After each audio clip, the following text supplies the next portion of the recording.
A história da humanidade é marcada por um fato inquietante. Nunca foi prioridade formar cidadãos críticos, mas sim súbditos obedientes.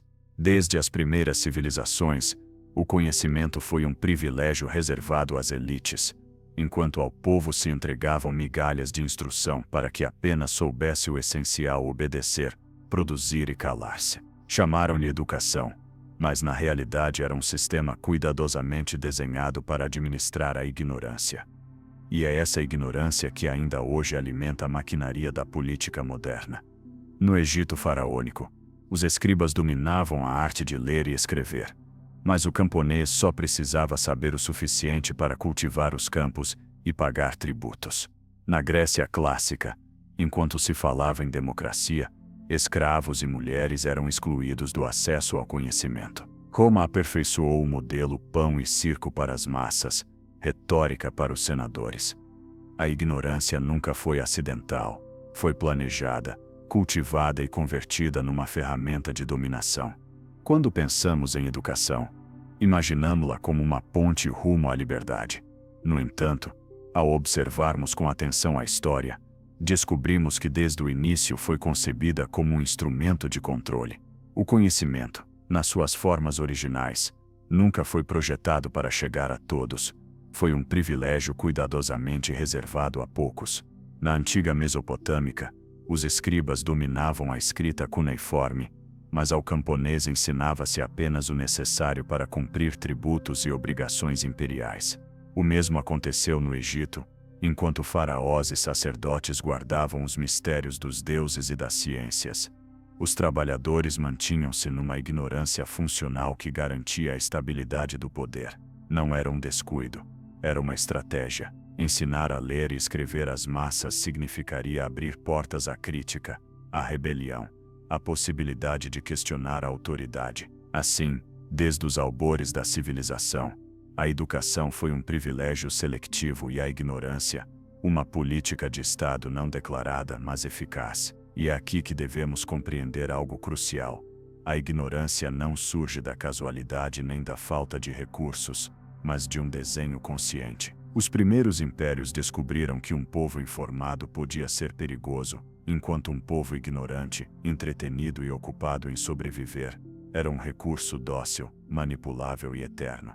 Essa é a raiz da grande mentira que até hoje permanece intacta: acreditar que a educação foi criada para nos libertar, quando na verdade nasceu para nos domesticar. Com a queda do Império Romano e o início da Idade Média, o controle do conhecimento mudou de mãos, mas não de propósito. Se na antiguidade os impérios administravam a ignorância através de escribas e hierarquias militares, agora seria a Igreja quem monopolizaria a verdade. O latim, língua sagrada e quase inacessível ao povo, tornou-se o muro invisível que separava os que sabiam dos que obedeciam. As escrituras, os livros de filosofia antiga e os textos científicos eram reservados exclusivamente a clérigos e nobres, enquanto o resto da população tinha de contentar-se com sermões dominicais e superstições.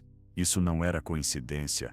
Ler a Bíblia era proibido aos camponeses e artesãos, pois um povo capaz de interpretar as palavras por si mesmo deixaria de necessitar de mediadores espirituais, e com isso desmoronar-se-ia o andaime do poder religioso.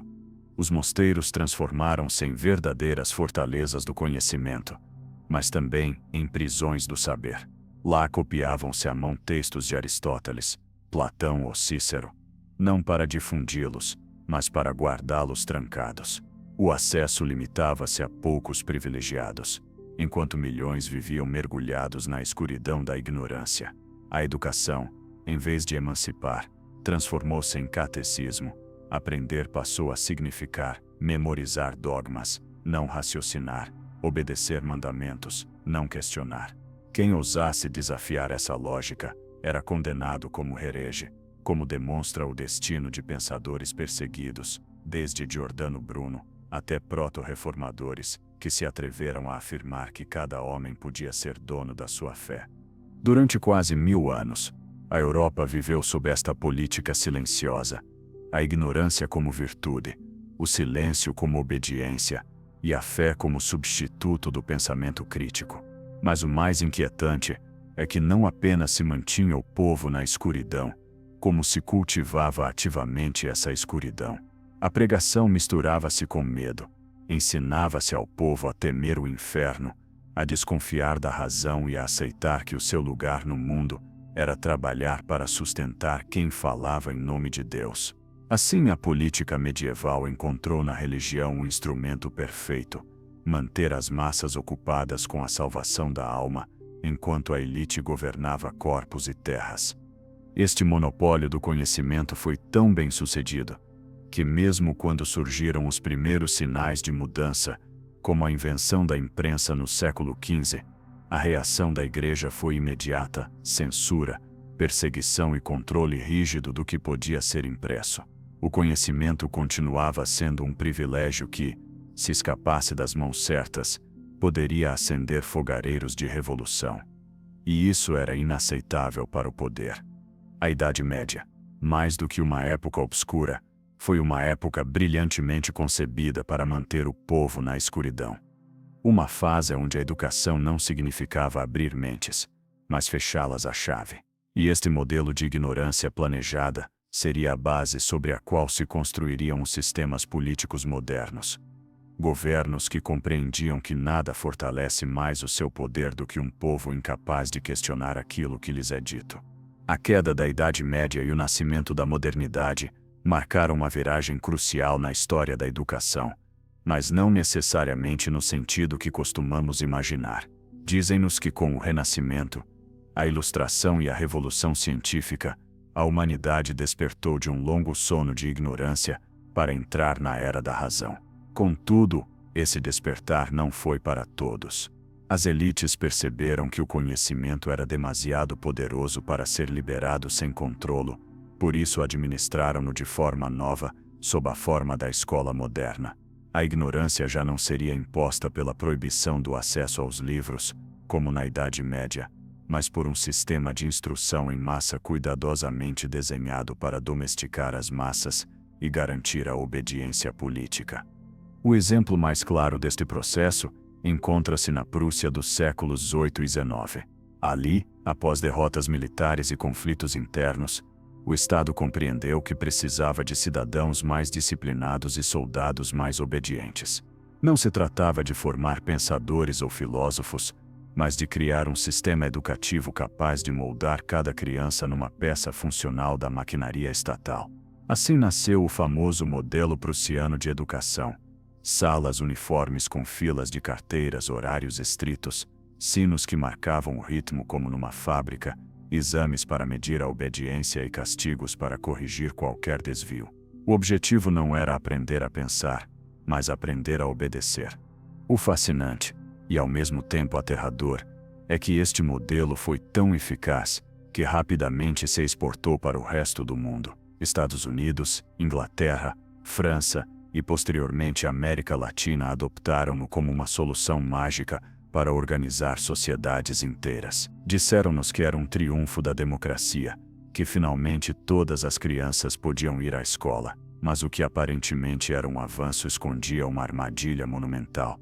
Porque embora a escola universalizasse a alfabetização, também padronizava a forma de pensar. E um pensamento padronizado é um pensamento previsível, fácil de manipular e politicamente inofensivo. Enquanto isso, as elites mantiveram para si um tipo de educação completamente diferente. Os seus filhos não frequentavam as mesmas escolas que os filhos do povo. Enquanto a escola pública focava-se na disciplina, na memorização e na obediência, as escolas privadas de elite cultivavam a arte do debate, a retórica, a filosofia, a política e as ciências avançadas.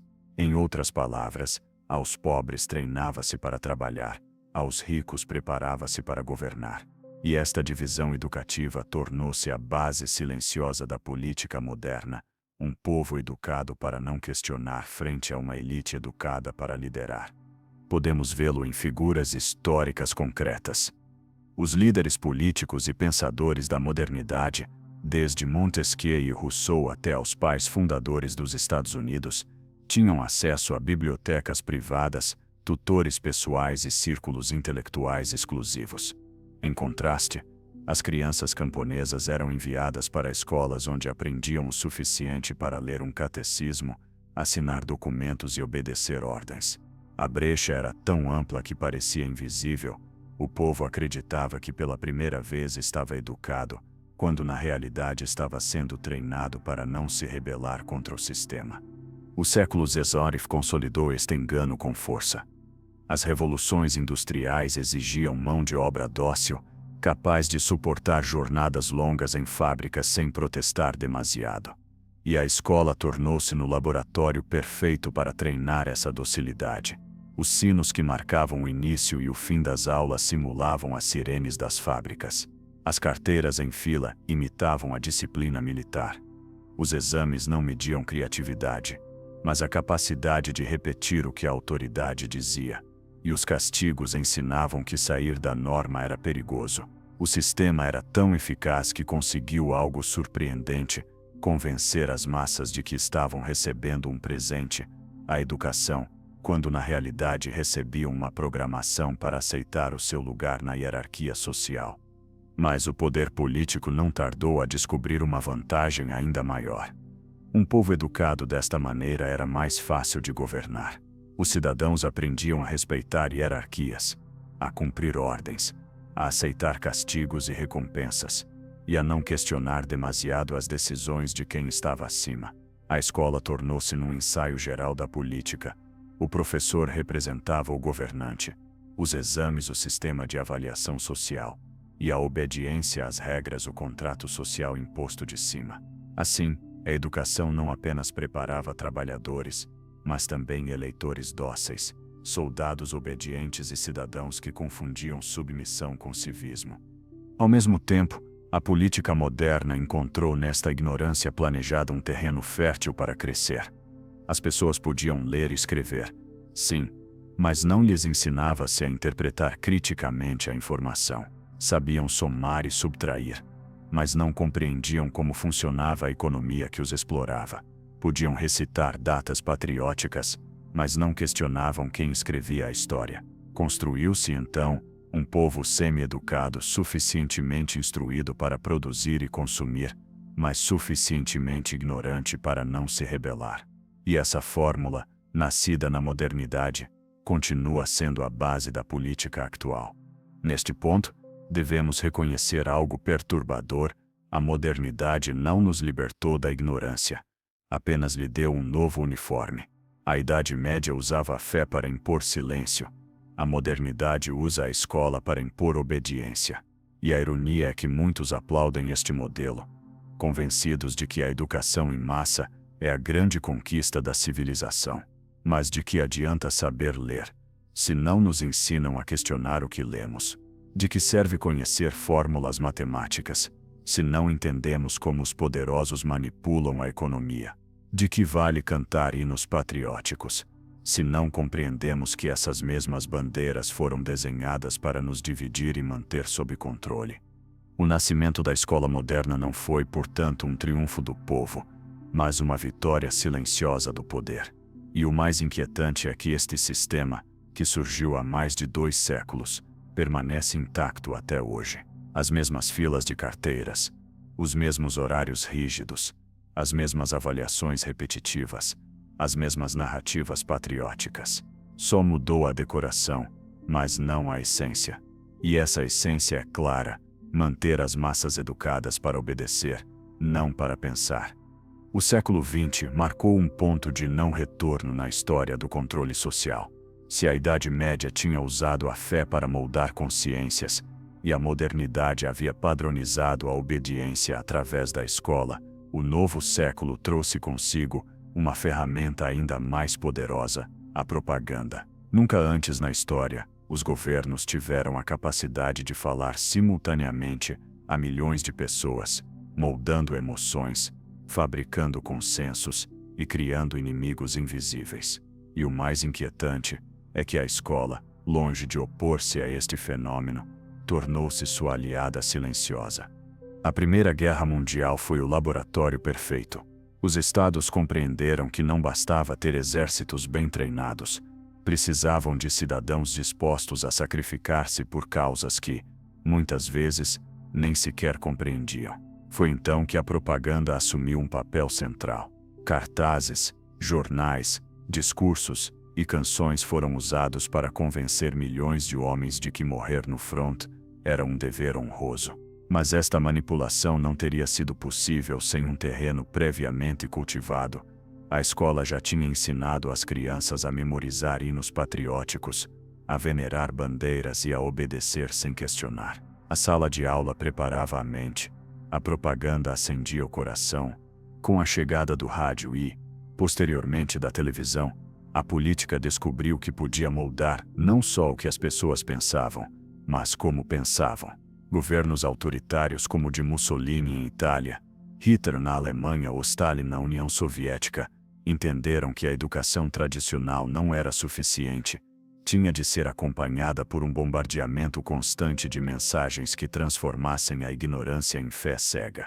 As crianças aprendiam na escola a repetir consignas ideológicas, e em casa os rádios e jornais reforçavam a mesma mensagem. A ignorância já não consistia em não saber ler, mas em estar saturados de informação manipulada que levava às mesmas conclusões: obedecer ao líder, desconfiar do inimigo, sacrificar a individualidade pela nação ou pelo partido.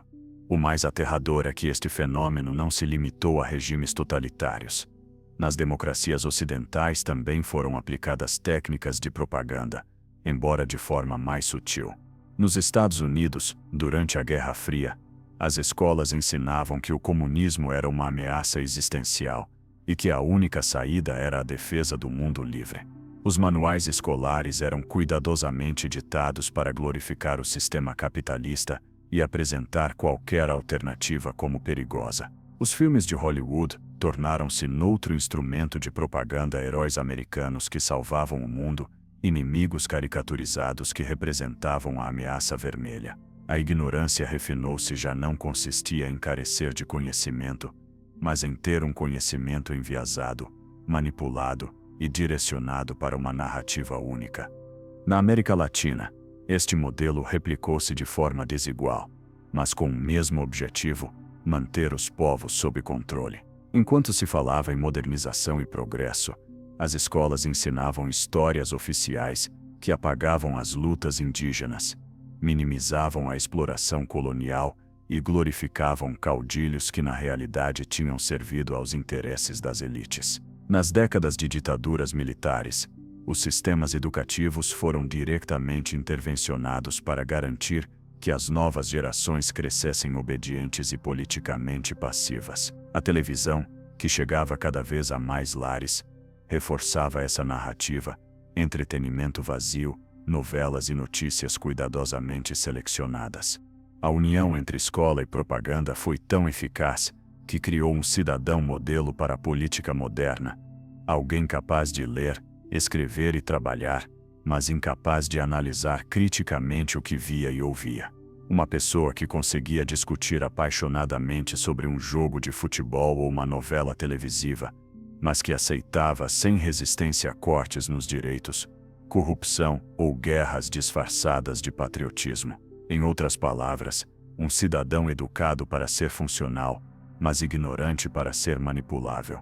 O século XX também aperfeiçoou uma nova forma de ignorância: a sobrecarga de informação. As pessoas já não estavam isoladas do conhecimento, como na Idade Média, mas estavam submersas num mar de dados que, paradoxalmente, dificultava distinguir a verdade da mentira. A propaganda nem sempre proibia a informação.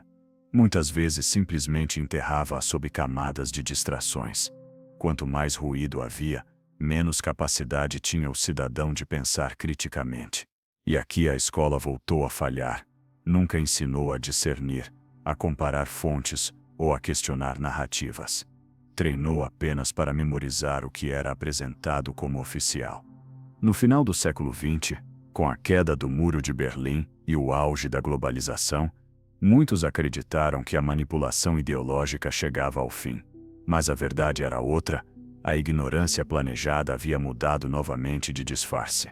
Agora não se tratava de impor uma única narrativa, mas de inundar o cidadão com tantas narrativas que a própria confusão se tornaria numa forma de controle. Entre notícias, entretenimento, publicidade e propaganda política, o cidadão do novo século ficava preso numa realidade desenhada, onde sentia que escolhia livremente, quando na realidade todas as suas escolhas já estavam previstas pelo sistema. O século XX deixou-nos, então, uma lição sombria. A política moderna já não precisa proibir livros, nem queimar hereges. Basta educar na obediência, manipular com propaganda e entreter com distrações. A ignorância não é ausência de informação, mas incapacidade de a pensar criticamente. E esse tipo de ignorância é, até hoje, o motor que mantém de pé a política contemporânea.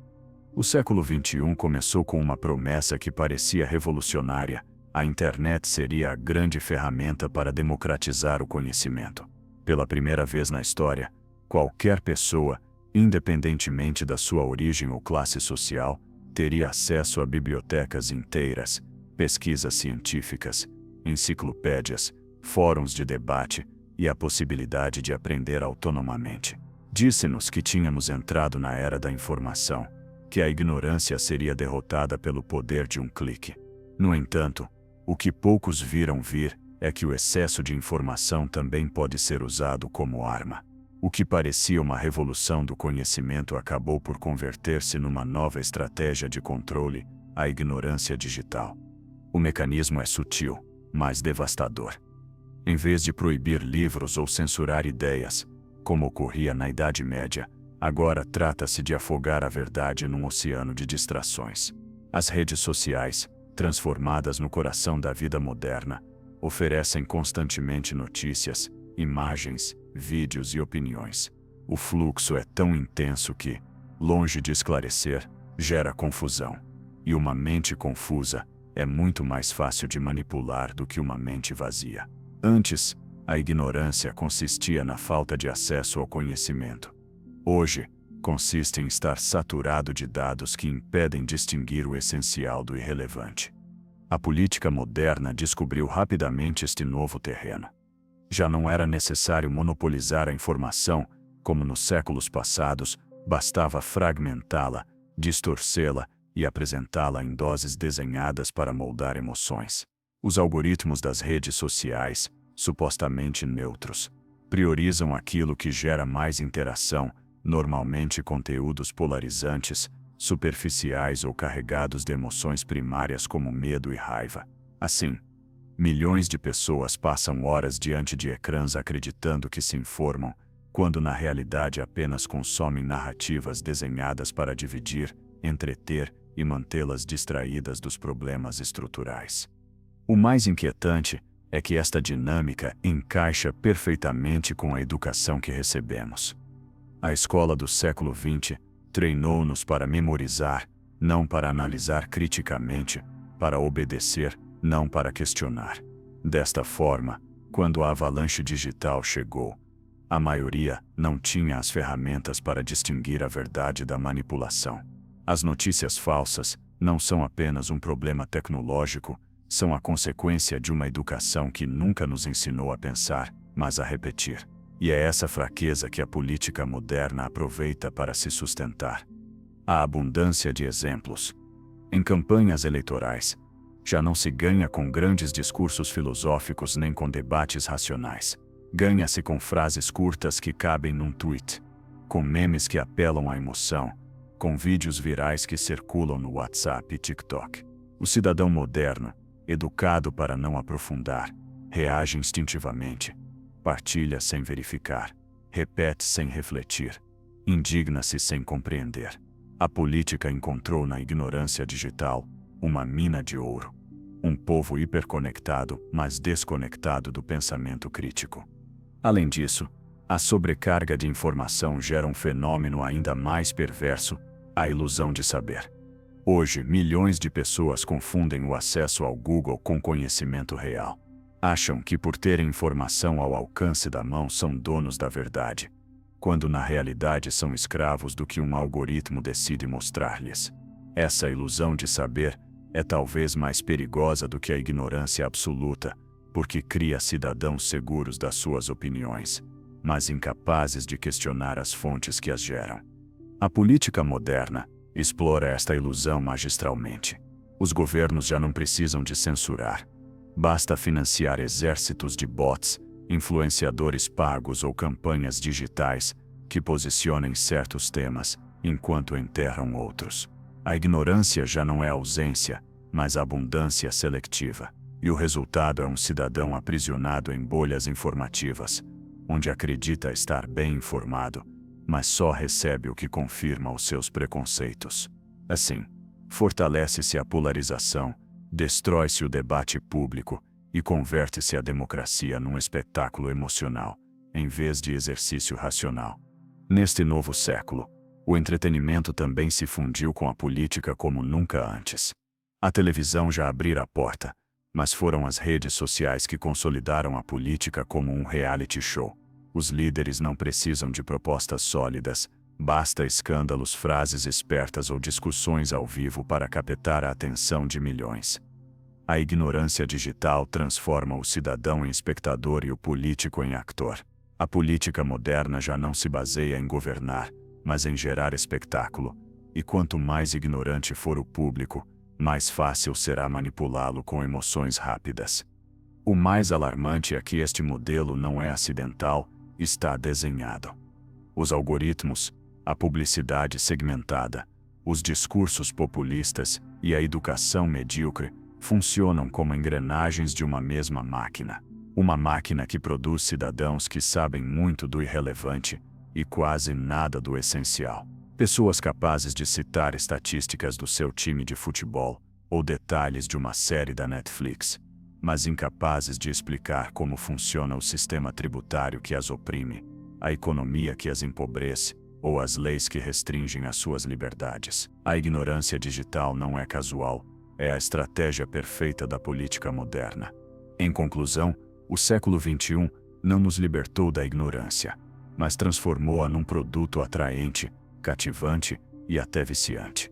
Deram-nos ecrãs em vez de correntes, entretenimento em vez de reflexão, informação fragmentada em vez de conhecimento profundo.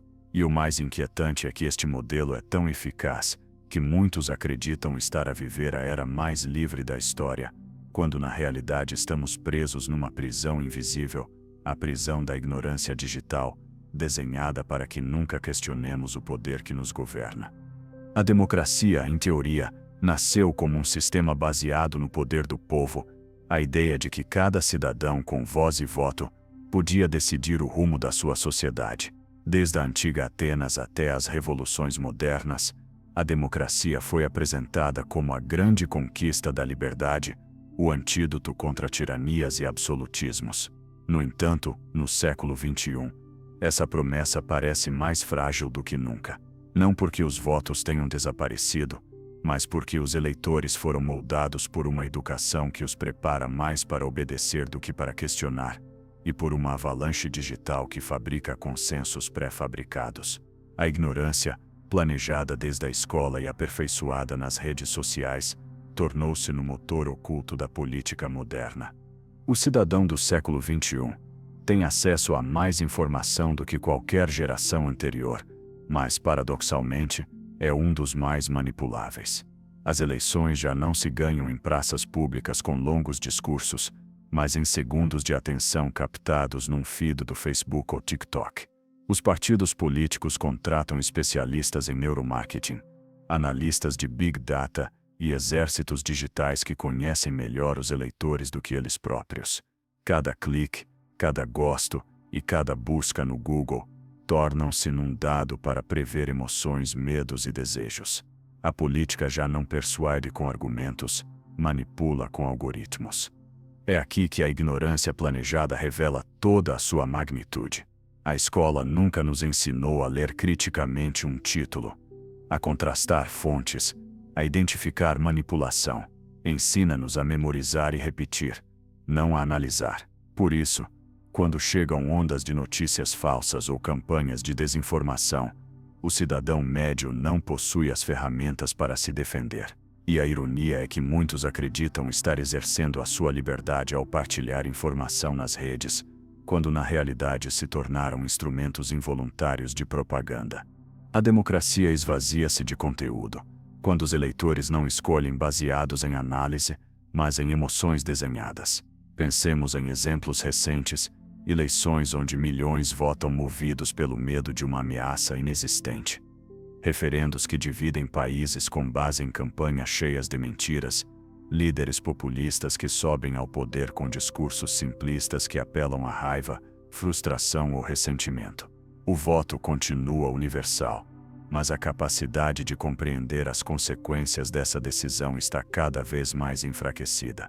E é aqui que a ignorância deixa de ser um acidente para tornar-se na ferramenta mais útil da política moderna. A ironia mais cruel é que as democracias atuais celebram a participação maciça, enquanto silenciosamente fomentam uma cidadania passiva. As pessoas participam, sim, mas fazem-no num terreno previamente manipulado. O eleitor sente-se livre ao escolher entre 2 ou 3 opções num boletim, sem dar conta de que essas opções já foram previamente selecionadas por partidos, elites e algoritmos midiáticos. A democracia assim transforma-se numa ilusão, um teatro onde a ignorância do povo é o pano de fundo que sustenta a peça. A manipulação eleitoral na era digital provou que não é preciso fraude para alterar a vontade popular. Basta saturar as redes com mensagens emocionais, segmentar audiências e explorar medos coletivos. Vimos-lo em campanhas presidenciais onde o uso de dados privados permitiu dirigir anúncios personalizados a milhões de pessoas, moldando a sua percepção sem que sequer notassem. A democracia, que outrora se sustentava no debate público, agora ganha-se na escuridão de servidores informáticos e granjas de bots. Mas o mais perigoso não é apenas a manipulação consciente de cima, mas a autocensura inconsciente de baixo. O cidadão, educado para temer o erro, prefere repetir o que a maioria diz do que questionar. As redes sociais amplificam este fenômeno. Ninguém quer ser apontado, cancelado ou ridicularizado. Por isso as pessoas partilham o que devem partilhar, repetem o que devem repetir e calam o que realmente pensam.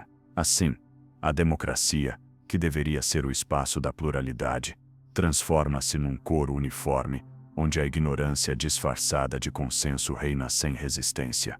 O impacto de tudo isto na política moderna é devastador. Os líderes já não precisam convencer, apenas emocionar. Não precisam explicar, apenas provocar. Não precisam de propostas sólidas, apenas de inimigos claros. A ignorância generalizada permite que discursos vazios se transformem em movimentos políticos, que slogans banais substituam projetos nacionais, que figuras mediáticas sem preparação governem países inteiros. E enquanto isso, a maquinaria mantém-se intacta, escolas que produzem obediência, redes que produzem confusão e democracias que produzem a ilusão de liberdade. A grande pergunta é o que acontece quando uma democracia se sustenta em cidadãos educados para serem ignorantes. A resposta que estamos a testemunhar: sociedades polarizadas, incapazes de dialogar, onde a política se reduz a um espetáculo de ódio e emoções. Democracias que se esvaziam de conteúdo e se tornam meros rituais de votação. Governos que, em vez de temer cidadãos críticos, apoiam-se em massas manipuláveis que repetem consignas sem as compreender. Por outras palavras, a democracia no século XXI não morre com um golpe de Estado, mas lentamente, alimentada pela ignorância planejada. Enfraquece-se cada vez que aceitamos informação sem a questionar, cada vez que escolhemos emoções em vez de argumentos, cada vez que confundimos ruído com participação. E enquanto isso, os verdadeiros beneficiários, as elites políticas e econômicas, celebram em silêncio. Porque um povo que se sente livre, enquanto permanece ignorante, é o sonho realizado de qualquer poder. Ao longo da história, uma constante atravessou impérios, reinos e repúblicas, a separação entre a educação das elites e a educação das massas. Enquanto a alguns poucos privilegiados se oferecia acesso ao conhecimento mais sofisticado, ao resto dava-se apenas o estritamente necessário para ser funcional na engrenagem social. Esta divisão, longe de desaparecer com a modernidade, consolidou-se e aperfeiçoou-se no século XXI. tornando-se no verdadeiro motor da política contemporânea. Porque enquanto o povo é educado para obedecer e consumir, as elites são formadas para liderar e dominar. Nas grandes capitais do mundo, os filhos dos poderosos frequentam colégios e universidades, onde não só aprendem matemática, história ou ciência, mas sobretudo a pensar estrategicamente, a negociar, a compreender o poder. Ali incentiva-se o debate, estudam-se línguas estrangeiras, discutem-se teorias políticas, ensina-se liderança, cultiva-se a autoconfiança e a convicção de que o seu destino é governar o futuro das nações. As bibliotecas dessas instituições estão cheias dos grandes filósofos, das últimas descobertas científicas e dos debates mais atuais. É um conhecimento orientado não para a obediência, mas para a conquista. Em contraste, a educação das massas continua a ser repetitiva, memorística, orientada para a produtividade imediata. Aos filhos da classe trabalhadora, ensina-se a ser funcionários eficientes, bons operários, cidadãos dóceis que respeitem as regras. A pedagogia não estimula o pensamento crítico, mas a disciplina não impulsiona a criatividade, mas a conformidade. Inculca-se a ideia de que o seu único objetivo é conseguir um diploma que os torne competitivos no mercado de trabalho, ainda que esse diploma não lhes dê as ferramentas para questionar o sistema que os condena a salários precários e dívidas eternas. Esta lacuna educacional não é acidental, é política. Porque um povo que aprende a obedecer jamais poderá desafiar a ordem que beneficia os de cima. E ao mesmo tempo, uma elite formada na arte de pensar e governar terá sempre vantagem. A desigualdade, então, não começa nos rendimentos nem na herança material, mas no acesso ao tipo de conhecimento. A educação é a primeira fronteira que separa governantes de governados. A política moderna depende desta dualidade. Um povo com acesso real ao conhecimento poderia questionar o sistema, organizar-se, exigir mudanças estruturais. Mas um povo entretenido com distrações digitais, treinado para repetir fórmulas e convencido de que o sucesso consiste em acumular títulos sem conteúdo, jamais representará uma ameaça. Enquanto isso, os filhos das elites, formados em internatos exclusivos e universidades privadas, aprendem como funcionam os mercados, como manipular a opinião pública, como construir poder a longo prazo. Quando ambos mundos se encontram na arena política, o resultado é previsível: massas que votam pela emoção contra minorias que governam pela estratégia. Há abundância de exemplos em todo o planeta. As famílias mais ricas não só herdam fortunas, mas também redes de contactos e um tipo de educação que garante a sua permanência no topo. Os políticos mais influentes do mundo costumam vir das mesmas universidades prestigiadas: Harvard, Oxford, Cambridge, a Sorbonne. Ali não só se transmite conhecimento, mas criam-se alianças entre futuros presidentes, banqueiros, juízes e empresários. São laboratórios de poder. Já o jovem de classe média ou baixa, mesmo com um diploma universitário, encontra-se preso na luta por sobreviver em mercados de trabalho cada vez mais precários. Este desenho também se repete na América Latina. Enquanto em bairros humildes os estudantes enfrentam escolas sem recursos, com professores mal pagos e currículos obsoletos, nas zonas mais exclusivas florescem instituições privadas com programas internacionais, intercâmbios culturais e tecnologia de ponta. Não é por acaso que quem governa vem quase sempre desse pequeno círculo privilegiado.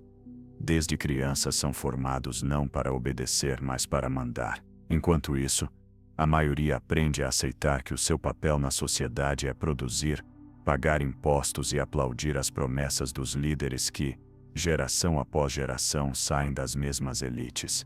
O mais inquietante é que esta divisão não só mantém a desigualdade, como a legitima. O povo, educado na obediência, costuma ver os líderes como mais preparados, como pessoas especiais com talentos que acreditam não possuir. Essa admiração, cultivada desde a escola, traduz-se em aceitação da ordem estabelecida. Assim, A política moderna consegue o que os antigos impérios e a Igreja medieval já praticavam: transformar a ignorância em virtude e a desigualdade em algo natural. No fundo, esta estratégia demonstra que a educação nunca foi um campo neutro, mas um campo de batalha. Uma arma silenciosa utilizada para reproduzir o poder. E o mais perverso é que milhões de pessoas não a percebem. Acreditam que estudam para ser livres, quando na realidade estudam para perpetuar o seu lugar na hierarquia. Os verdadeiros herdeiros da liberdade são aqueles que nascem nas elites, porque lá o conhecimento é ensinado como chave do poder. O resto recebe a versão domesticada a um conhecimento que entretém, que ocupa, que mantém as pessoas demasiado ocupadas para se perguntarem quem realmente projeta o jogo. Assim, a educação das elites e a domesticação das massas funcionam como duas engrenagens da mesma máquina. Uma máquina que alimenta a política moderna, que perpetua a desigualdade, que garante que, geração após geração, a balança se incline sempre para os mesmos. A grande mentira é acreditar que todos estamos a ser educados em igualdade de condições, quando na realidade o que nos é dado não é conhecimento, mas ignorância disfarçada de diploma. Finais do século XX, e com mais força no século XXI, a globalização e o modelo neoliberal reconfiguraram o panorama da educação. O que durante séculos fora uma ferramenta de controle silencioso, transformou-se agora num negócio gigantesco. A educação, em vez de ser concebida como um direito universal, passou a ser tratada como um serviço, uma mercadoria que pode ser comprada, vendida e, o mais importante, segmentada conforme o poder aquisitivo de cada família. Assim, o conhecimento deixou de ser um ideal de emancipação para tornar-se num produto exclusivo, enquanto a ignorância planejada se tornou a moeda mais rentável da política moderna. O neoliberalismo, com seu discurso de eficiência e competitividade, impôs a lógica de mercado no âmago da educação.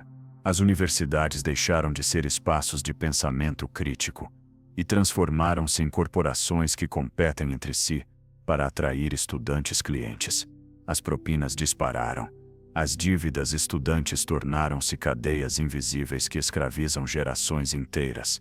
E os programas acadêmicos começaram a ser desenhados não para formar cidadãos críticos, mas para alimentar as necessidades imediatas das empresas. A universidade já não busca criar pensadores, mas empregados eficientes. Neste novo cenário, a educação pública foi relegada, precarizada e desfinanciada, enquanto as instituições privadas floresceram como negócios multimilionários. Esta lacuna, longe de se fechar, alargou-se como nunca. Os ricos têm acesso a universidades de elite globalizadas, com convenções internacionais, laboratórios de inovação e redes de poder que garantem o seu acesso às cúpulas políticas e econômicas. Os pobres, em troca, ficam presos em instituições medíocres, com currículos obsoletos e diplomas que valem pouco num mercado de trabalho saturado. A promessa de mobilidade social transformou-se numa miragem. Estudar já não é garantia de ascensão, mas muitas vezes uma armadilha que perpetua a desigualdade. Mas o neoliberalismo não só mercantilizou a educação, também mercantilizou a ignorância. As grandes corporações compreenderam que manter as massas distraídas, sobrecarregadas de dívidas e ocupadas em consumir era mais rentável do que formar cidadãos críticos. As universidades tornaram-se fábricas de títulos, enquanto os meios de comunicação e as redes sociais reforçaram um modelo de ignorância divertida, notícias rápidas, entretenimento vazio, celebridades convertidas em referências. A combinação foi perfeita. Enquanto uns poucos tinham acesso a conhecimento real, o resto contentava-se com diplomas que não garantiam nem emprego nem pensamento crítico. A globalização reforçou esta dinâmica em escala planetária. Países inteiros foram persuadidos a modernizar os seus sistemas educativos para serem competitivos na economia global. Isso significou adotar padrões internacionais que, em muitos casos, não respondiam às necessidades locais, mas aos interesses das grandes corporações. A obsessão com testes padronizados como o PISA reduziu a educação a números e rankings, transformando as crianças em estatísticas e os professores em meros executantes de programas desenhados em escritórios distantes. Assim, a educação perdeu a sua essência humana e tornou-se numa máquina para produzir resultados quantificáveis, enquanto o pensamento crítico saía da equação. Na América Latina, este modelo teve efeitos devastadores. Promoveu-se a abertura de universidades privadas de baixa qualidade, mais preocupadas em encher auditórios do que em formar mentes livres. Milhões de jovens endividaram-se com créditos educativos que os ligaram durante décadas, acreditando na promessa de que um diploma seria a chave da prosperidade. Mas ao se formarem, depararam-se com um mercado de trabalho saturado e mal remunerado, onde a oferta excessiva de profissionais transformava os títulos em papéis sem valor. A frustração foi imediata. Gerações inteiras com mais diplomas do que oportunidades, com mais dívidas do que liberdades. O mais perverso deste processo é que a política moderna beneficia duplamente. Por um lado, a educação neoliberal gera massas endividadas e conformistas, que não têm tempo nem energia para questionar o sistema, porque precisam sobreviver economicamente. Por outro lado, produz elites cada vez mais blindadas em universidades exclusivas, onde se formam os futuros governantes, empresários e tecnocratas que desenham as políticas globais. A lacuna educacional, longe de se fechar, transforma-se num abismo que garante a perpetuação do poder. A ignorância, então, já não é apenas uma estratégia política, também é um negócio.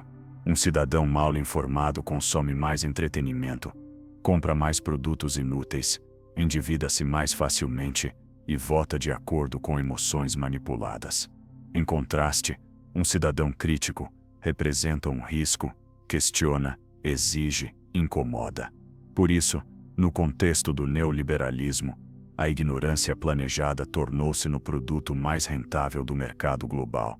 Uma ignorância divertida, segmentada e cuidadosamente desenhada para cada grupo social, onde a educação medíocre e a saturação digital funcionam como duas faces da mesma moeda. Em conclusão, a globalização e o neoliberalismo não democratizaram o conhecimento, mas privatizaram-no. Transformaram a educação num privilégio e a ignorância num recurso estratégico.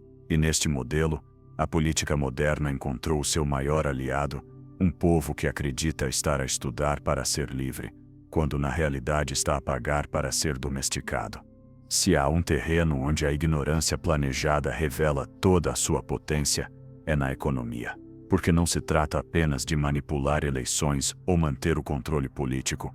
Trata-se de moldar milhões de pessoas para que encaixem perfeitamente num sistema que precisa de duas coisas básicas para sobreviver: trabalhadores obedientes e consumidores eternos. A escola e a propaganda combinam-se para produzir exatamente isso. E a política moderna funciona como engrenagem que assegura que a maquinaria nunca se quebre. Desde a Revolução Industrial, os grandes empresários perceberam que precisavam de um tipo específico de cidadão, alguém capaz de aguentar jornadas longas, cumprir ordens sem protestar, seguir rotinas repetitivas e aceitar sem questionar as hierarquias. O modelo prussiano de educação, com a sua disciplina militar e obsessão pela obediência, foi o terreno fértil para este tipo de trabalhador. O que a criança aprendia na sala de aula: ficar em fila, pedir licença para falar, entregar tarefas a tempo, era um treino perfeito para o que mais tarde repetiria na fábrica ou no escritório. A educação, longe de ser um caminho para a liberdade, foi o laboratório da obediência laboral. Mas no século XXI, a lógica aprofundou-se. O neoliberalismo transformou o trabalhador numa peça descartável e, ao mesmo tempo, num consumidor insaciável. Ensinaram-nos que o sucesso pessoal está ligado ao consumo, ter o último telemóvel, a roupa da moda, o carro novo, férias em lugares exóticos. E para sustentar esse ideal, milhões de pessoas aceitam empregos mal pagos, jornadas exaustivas e dívidas intermináveis. A ignorância cumpre aqui um papel central. Não se ensina como funciona a economia, como operam os bancos, como se geram crises financeiras ou por que os salários estagnam. Em vez disso, Incute-se a ideia de que o fracasso econômico é responsabilidade individual. Se és pobre, é porque não trabalhas o suficiente. Se estás endividado, é porque não sabes gerir-te. Se não progredes, é porque não te esforçaste o suficiente. A política moderna reforça este discurso porque é funcional. Enquanto o povo se culpa a si próprio, o sistema mantém-se intacto. Ninguém se pergunta por que a riqueza global se concentra cada vez mais em poucas mãos, ou por que a produtividade aumenta enquanto os salários permanecem congelados. A ignorância econômica, cuidadosamente cultivada na escola e reforçada nos média, garante que as maiorias nunca questionem as regras do jogo. Indignam-se com impostos pequenos, mas não compreendem como funcionam as isenções para grandes corporações. Celebram créditos de consumo como se fossem presentes, sem perceber que são cadeias financeiras que os prendem para sempre. A figura do funcionário exemplar é o melhor exemplo desta economia da obediência. Espera-se dele que chegue a horas, cumpra objetivos, não questione as ordens dos chefes e se sinta grato por ter um emprego, mesmo que este mal dê para sobreviver. A educação molda este cidadão desde criança, e a política celebra-o como símbolo de progresso.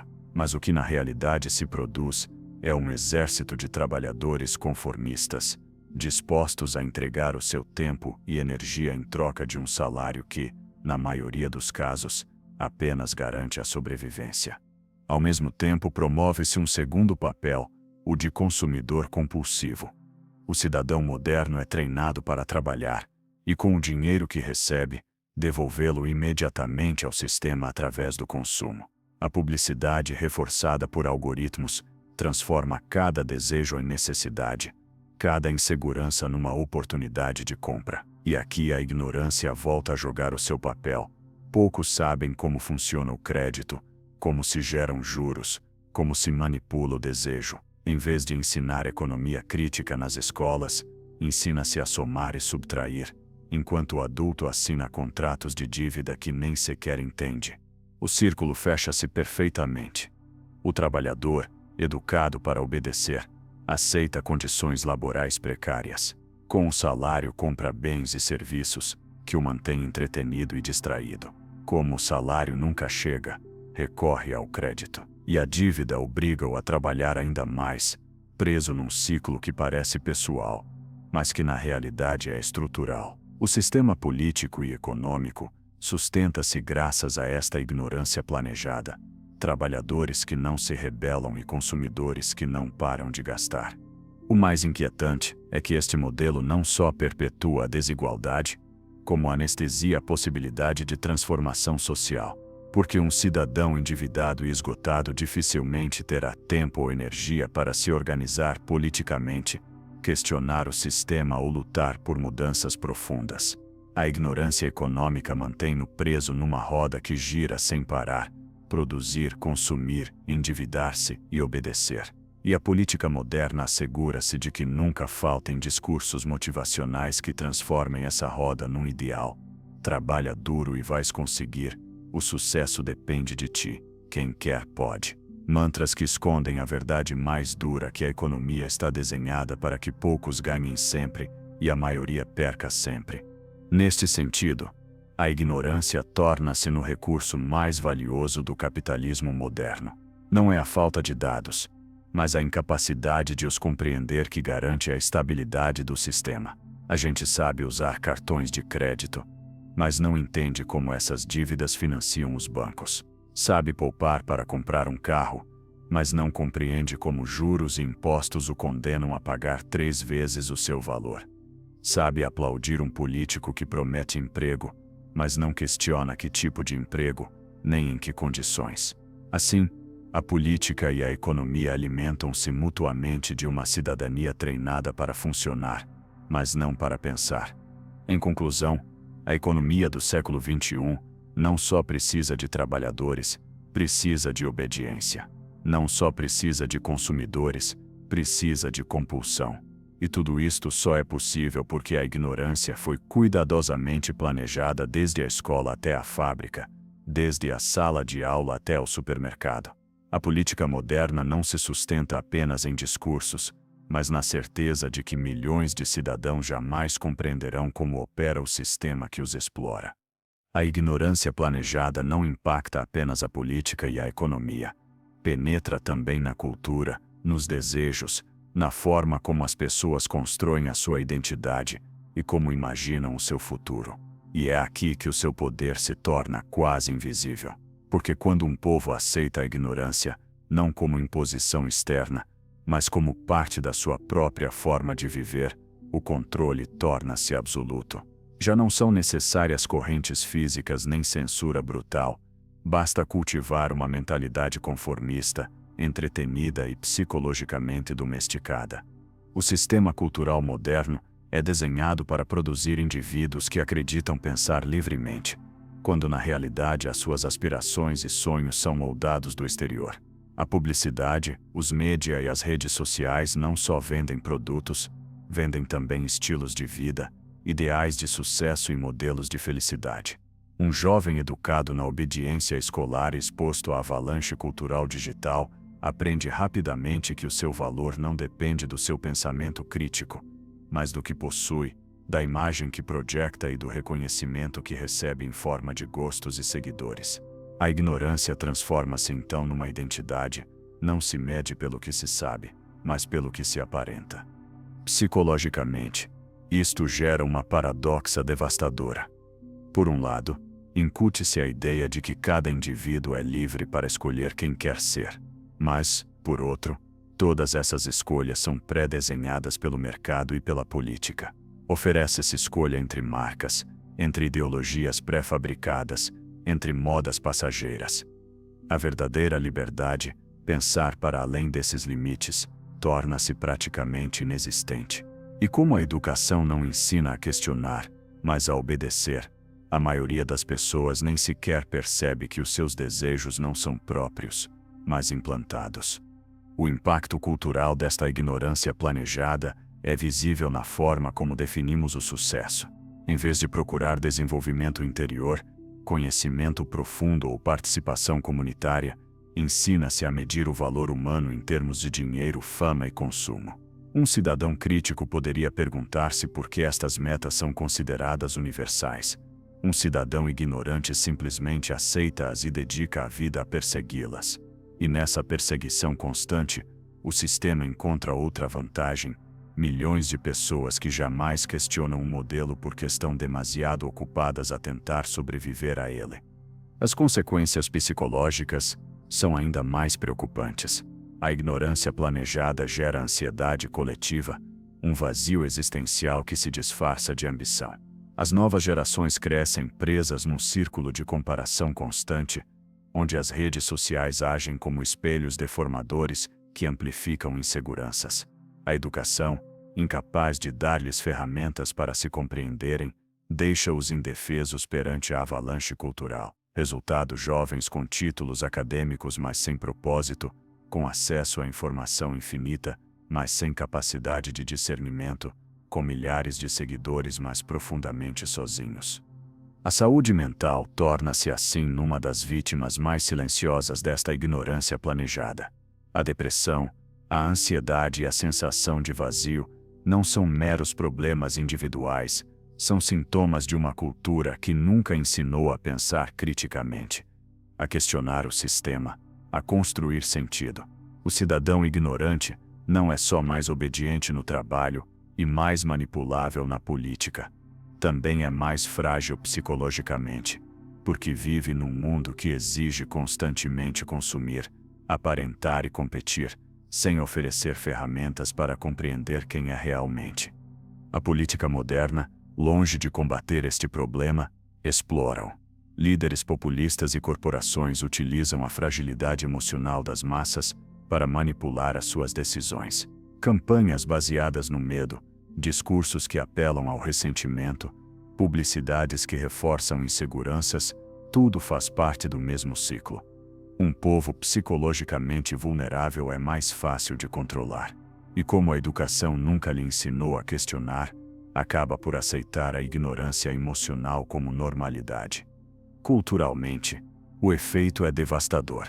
Produz-se uma sociedade onde conversas profundas, são substituídas por memes, onde a história se resume em frases de 10 segundos, onde a filosofia é banalizada em citações motivacionais do Instagram. A ignorância torna-se na cultura dominante. E o mais inquietante é que muitos a celebram como simplicidade ou modernidade. Quanto mais superficial se torna a cultura, mais fácil é governar as massas.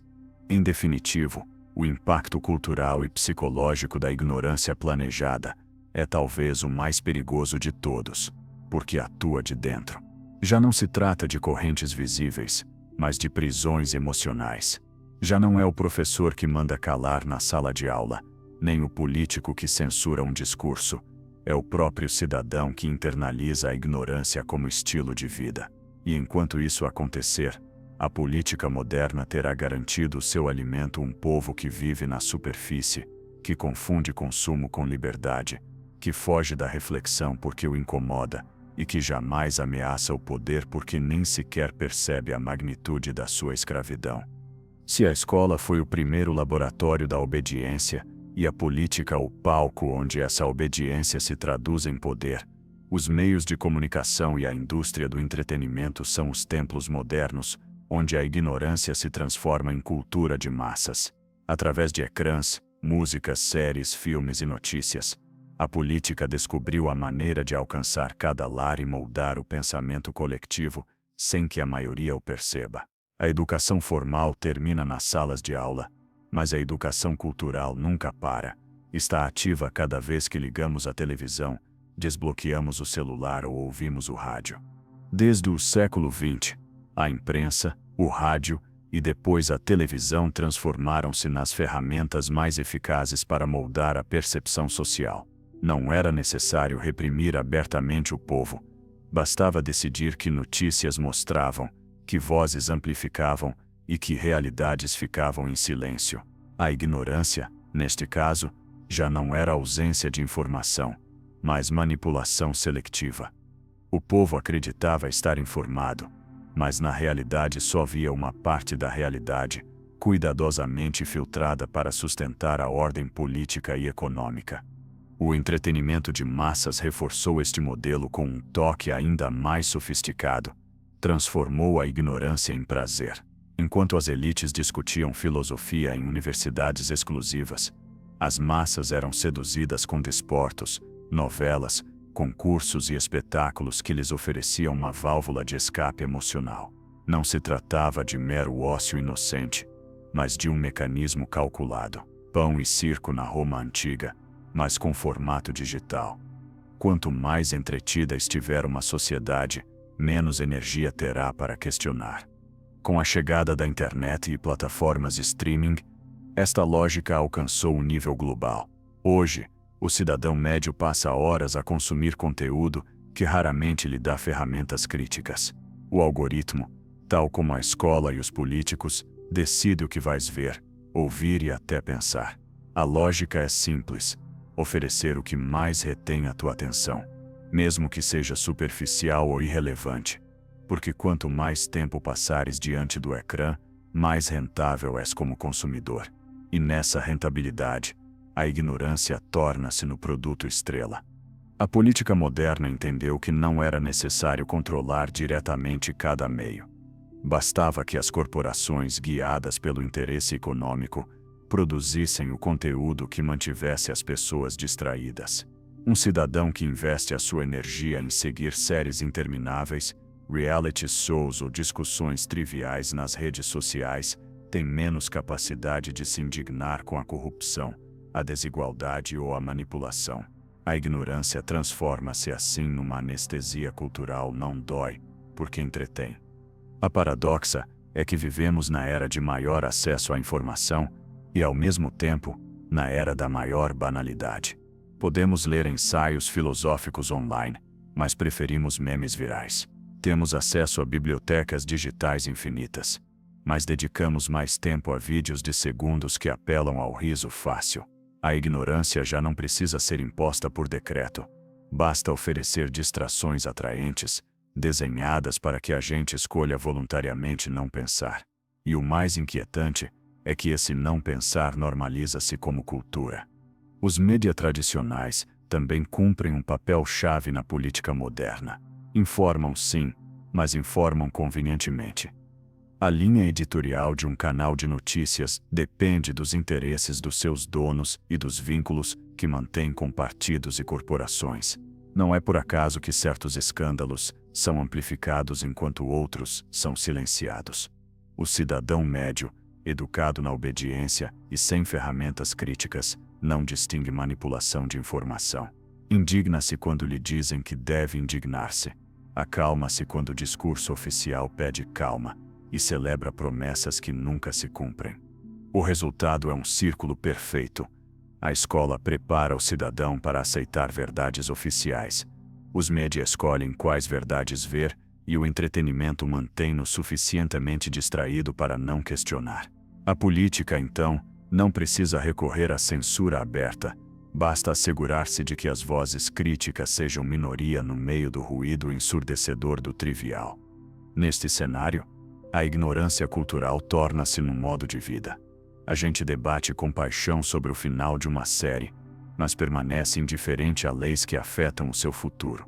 Memoriza estatísticas desportivas, mas desconhece como se distribui o orçamento nacional. Emociona-se com a vida de celebridades, mas ignora os nomes daqueles que realmente decidem sobre a sua economia e direitos. E esta ignorância não é acaso. É a garantia de que a política moderna continuará a funcionar sem resistência. Em conclusão, os meios de comunicação e o entretenimento de massas não são meros acompanhantes da política, são o seu braço mais poderoso. São a escola permanente onde a ignorância é reforçada todos os dias, não com castigos, mas com risos, emoções e distrações. São a fábrica invisível que transforma a superficialidade em cultura e a ignorância em identidade. E enquanto esta engrenagem continuar a girar, a política moderna continuará a alimentar-se de um povo que se sente informado e livre, mas que na realidade está perfeitamente domesticado. Embora a história da educação pareça dominada pelo controle e manipulação, sempre houve espíritos rebeldes que se atreveram a questionar a maquinaria. São figuras que, de épocas e lugares distintos, desafiaram o monopólio do conhecimento e acenderam faíscas de consciência no meio da escuridão. E embora muitos tenham sido perseguidos, silenciados ou mesmo executados, o seu legado mostra que a ignorância planejada nunca foi invencível. Na antiguidade, Sócrates foi um dos primeiros grandes rebeldes. Enquanto Atenas celebrava a sua democracia formal, ele dedicava-se a incomodar os cidadãos com perguntas que desmontavam as suas certezas. Não ensinava respostas, mas a arte de questionar. O seu método socrático era perigoso porque libertava a mente de dogmas. E não é por acaso que a cidade que se gabava de democracia o condenou à morte. Um povo treinado para obedecer não tolera quem ensina a pensar. Sócrates morreu bebendo cicuta, mas o seu gesto ficou como símbolo eterno de resistência perante a ignorância institucionalizada. Na Idade Média, quando a Igreja controlava o saber, surgiram figuras como Erasmo de Roterdão, que defendeu a importância da leitura crítica dos textos sagrados, ou Jean Rose, que ousou desafiar o monopólio religioso do conhecimento e terminou na fogueira.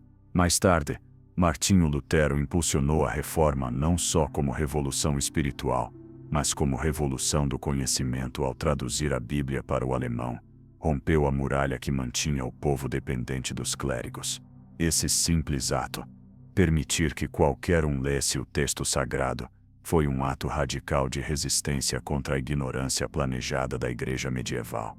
Com a modernidade, a rebelião tomou novas formas.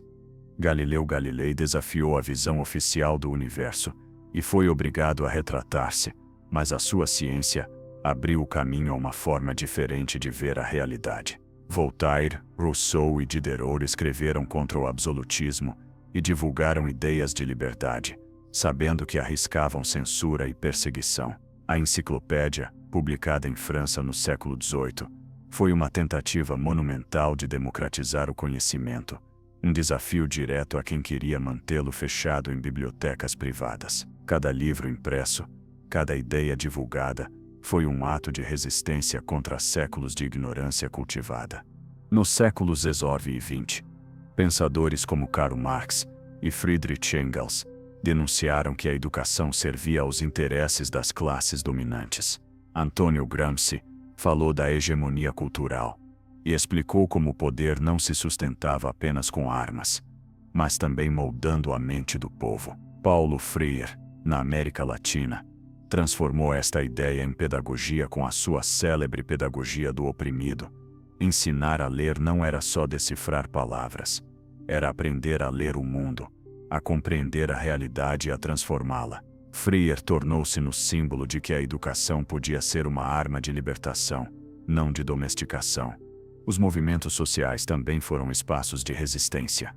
Os escravos que aprendiam a ler em segredo nas plantações da América sabiam que o conhecimento era a chave da liberdade. Os operários do século XIX que organizavam escolas noturnas compreendiam que a educação crítica era a base da luta sindical.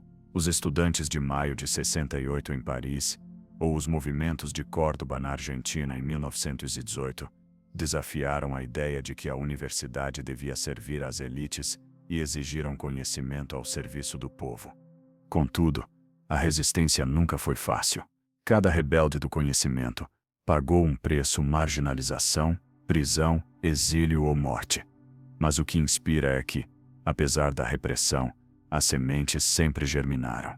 Onde o poder quis impor silêncio, surgiram vozes que recordavam que a ignorância não é destino, mas estratégia, que pode quebrar-se com perguntas, com leituras, com organização coletiva.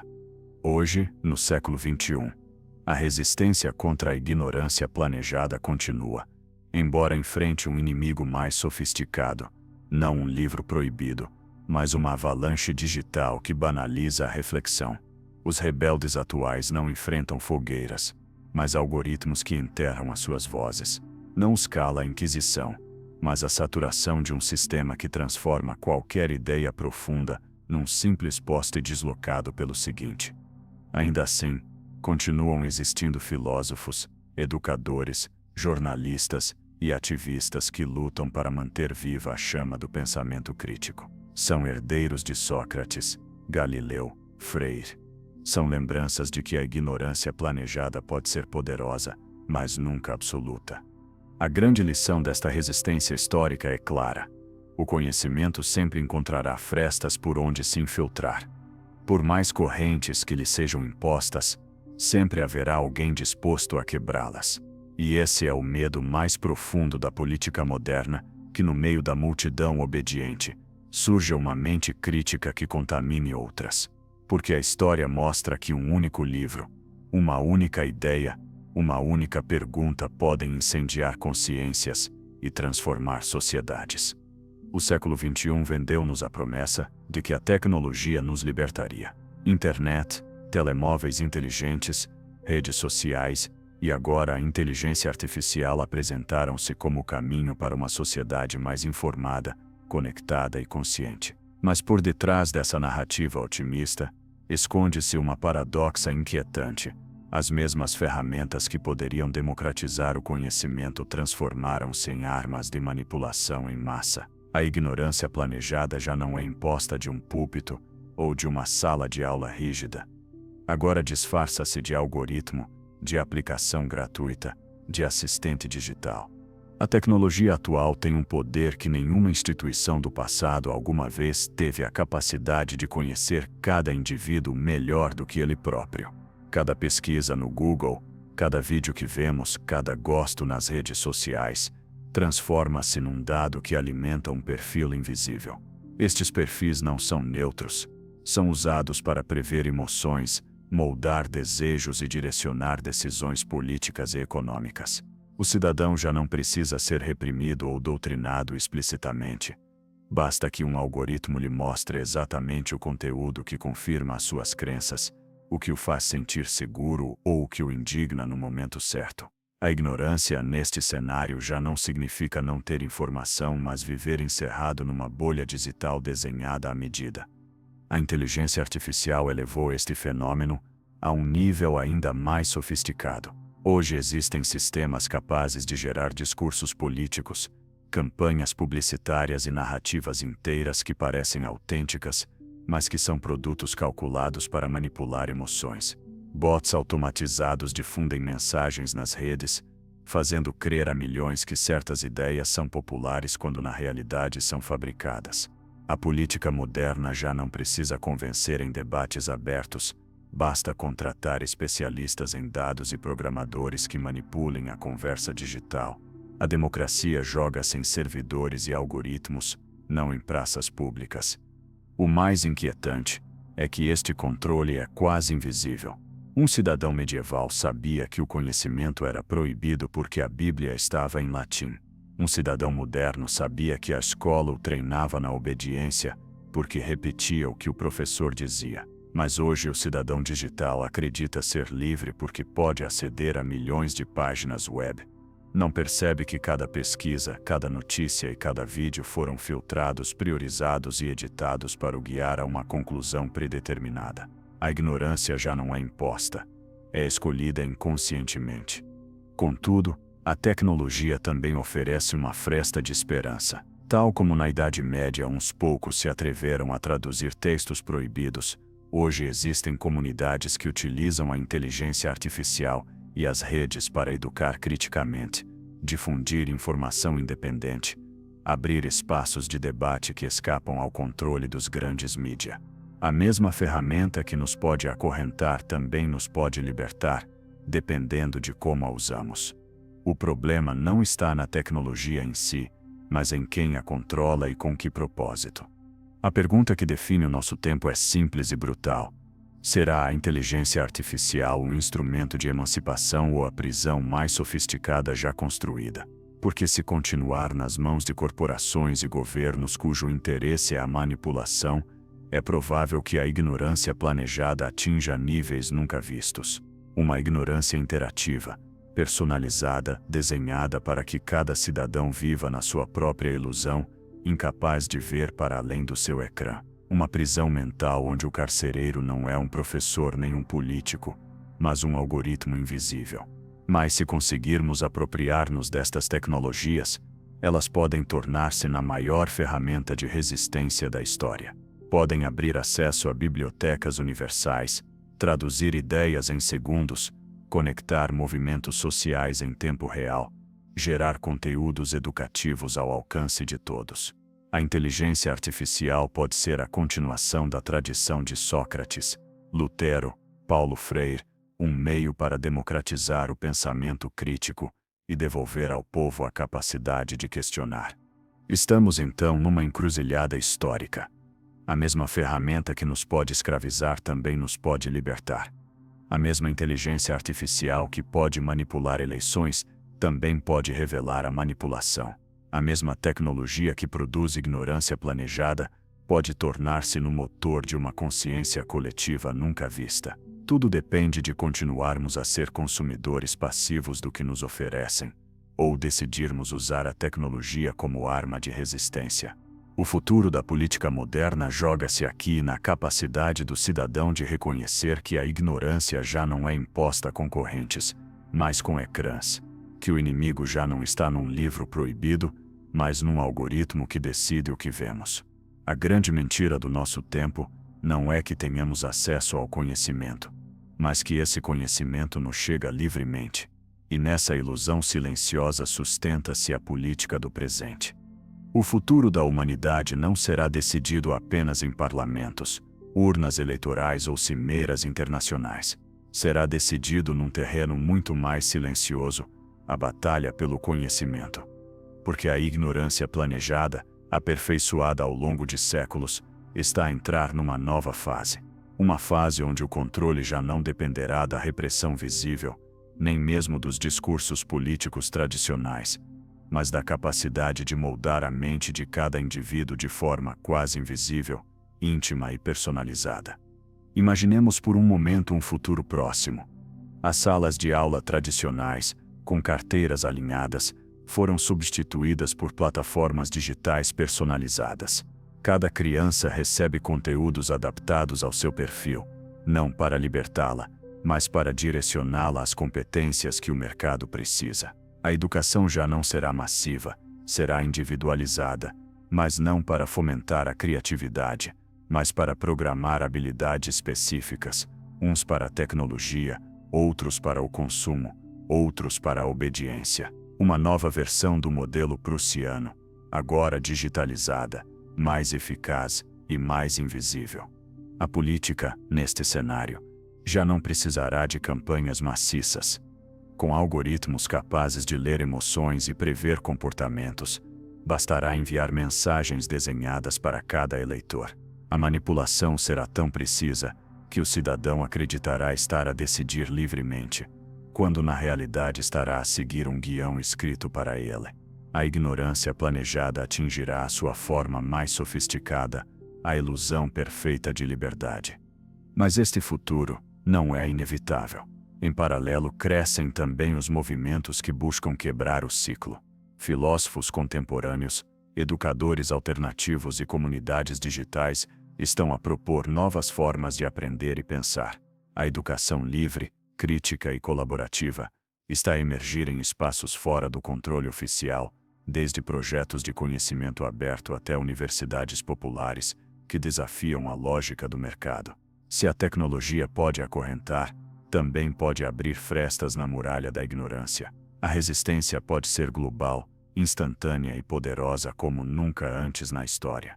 A grande incógnita é qual destas forças será mais forte nas próximas décadas, a maquinaria do controle total ou a revolução da consciência.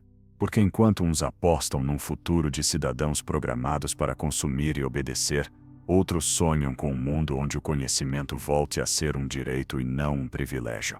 O desfecho dependerá da nossa capacidade de compreender a dimensão da armadilha e decidir se continuaremos a ser espectadores ou nos tornaremos protagonistas da nossa própria emancipação. Não podemos esquecer que a história demonstrou uma e outra vez que nenhum sistema de ignorância é eterno. A Idade Média caiu com a imprensa. Os totalitarismos do século XX caíram com a circulação clandestina de ideias. E talvez o sistema atual, com toda a sua sofisticação tecnológica, também tenha um calcanhar de Aquiles, a consciência humana. Porque embora os algoritmos possam prever emoções, nunca conseguirão apagar por completo a faísca da dúvida, a curiosidade, a capacidade de questionar. No futuro próximo, a luta já não será entre esquerda e direita, nem entre religiões ou nações. Será entre quem aceita a ignorância planejada como forma de vida e quem decidir resistir. Entre quem prefere a comodidade dos ecrãs e quem se atreve a olhar além. Entre quem confunde entretenimento com liberdade e quem entende que a verdadeira liberdade começa quando nos atrevemos a pensar por nós mesmos. A política moderna, alimentada pela ignorância, continuará a evoluir. Mas a pergunta que devemos fazer é se nós também evoluiremos. Se seremos capazes de acordar desta anestesia cultural.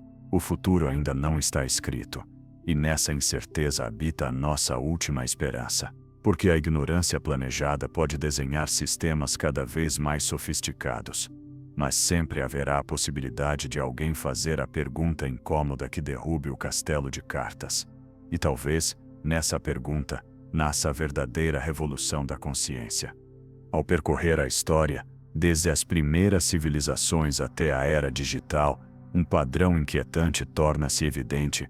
A ignorância nunca foi um acidente, sempre foi um desenho.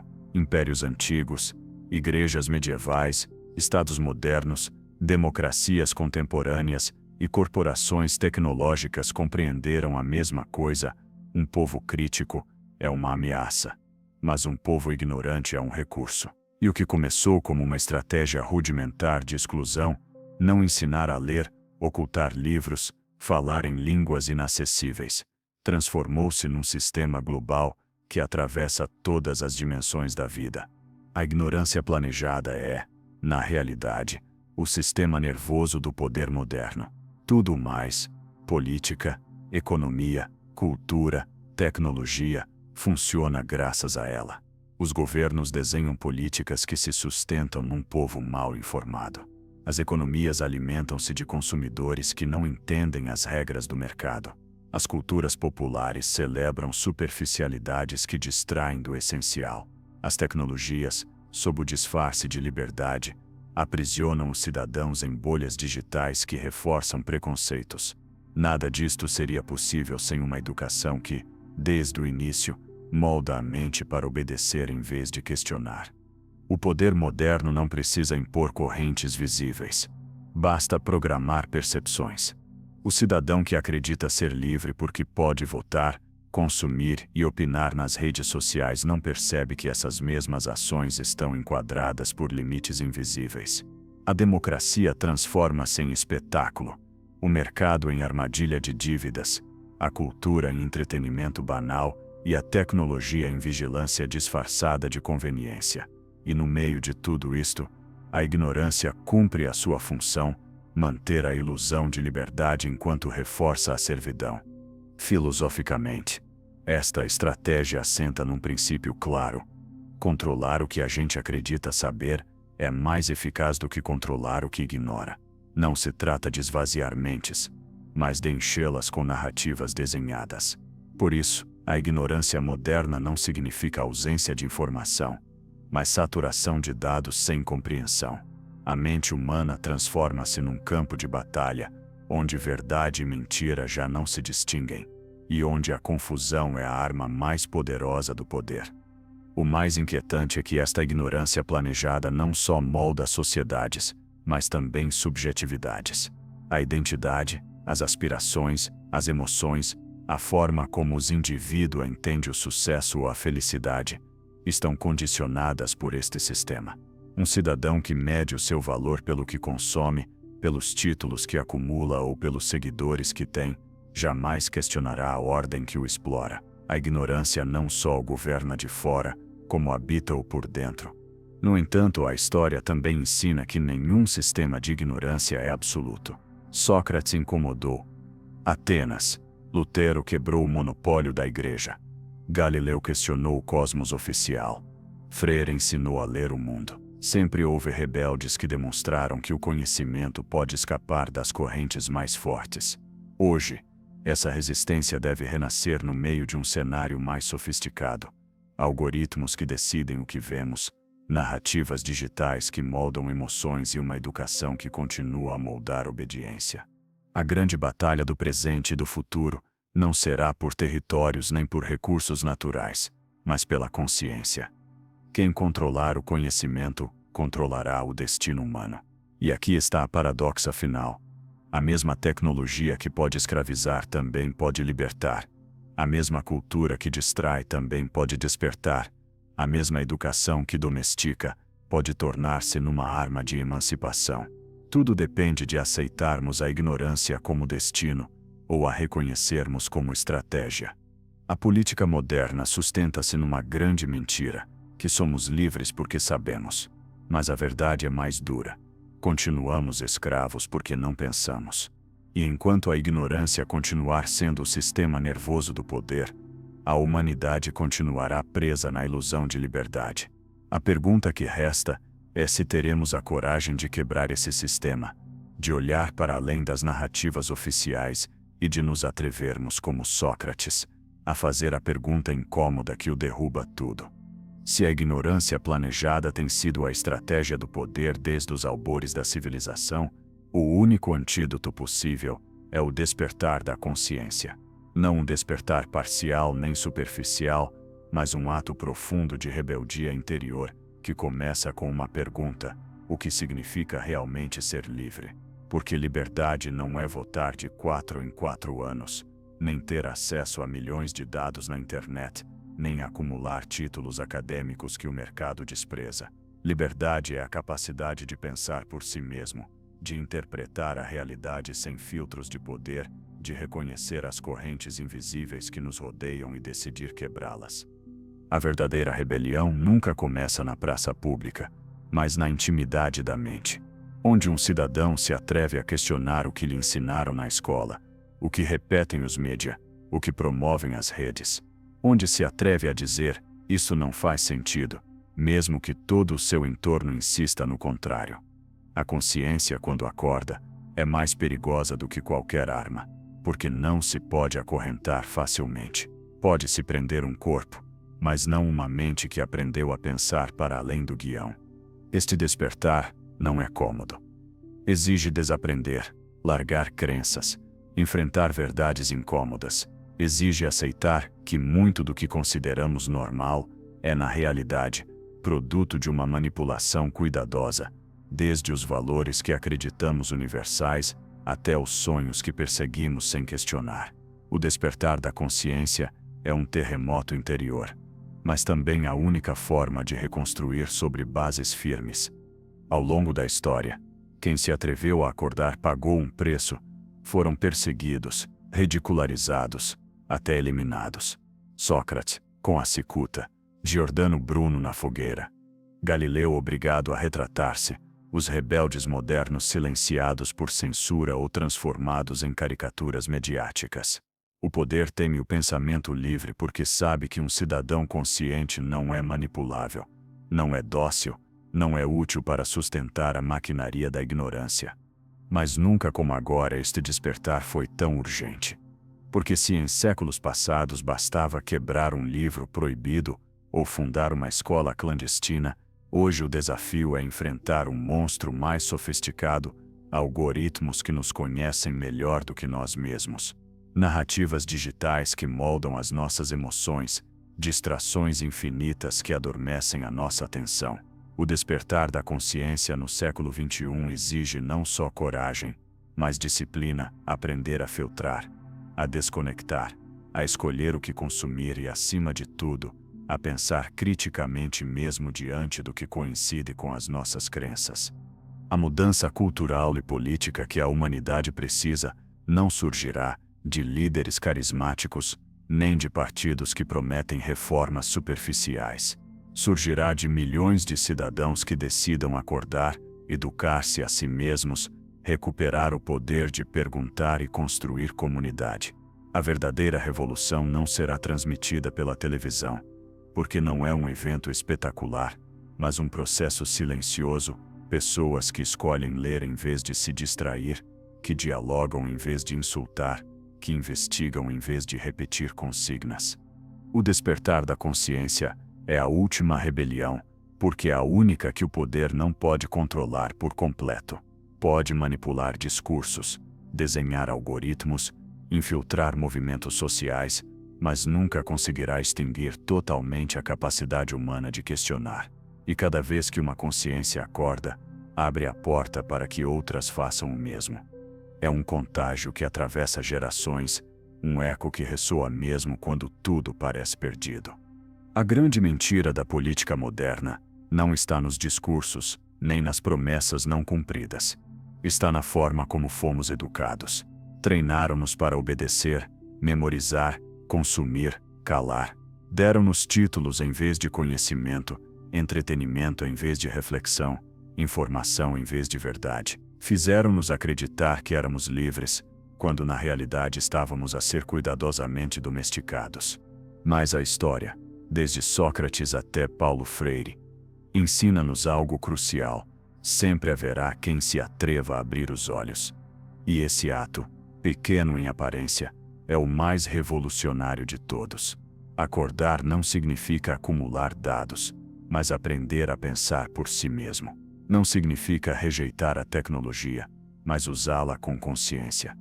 Não significa fugir da cultura, mas transformá-la num espaço de reflexão e não de distração.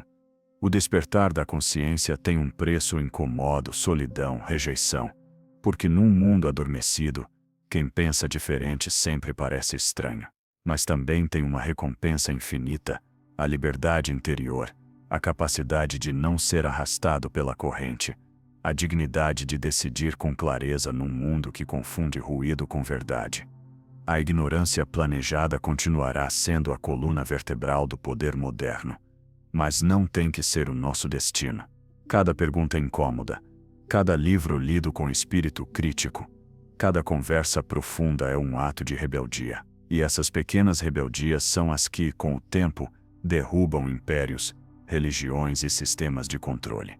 O futuro da humanidade não está escrito nas promessas dos políticos, nem nos algoritmos das corporações. Está escrito em cada mente que se atreva a acordar. Talvez a revolução que tanto buscamos não se faça com armas nem com bandeiras, mas com consciência, clareza, coragem para pensar.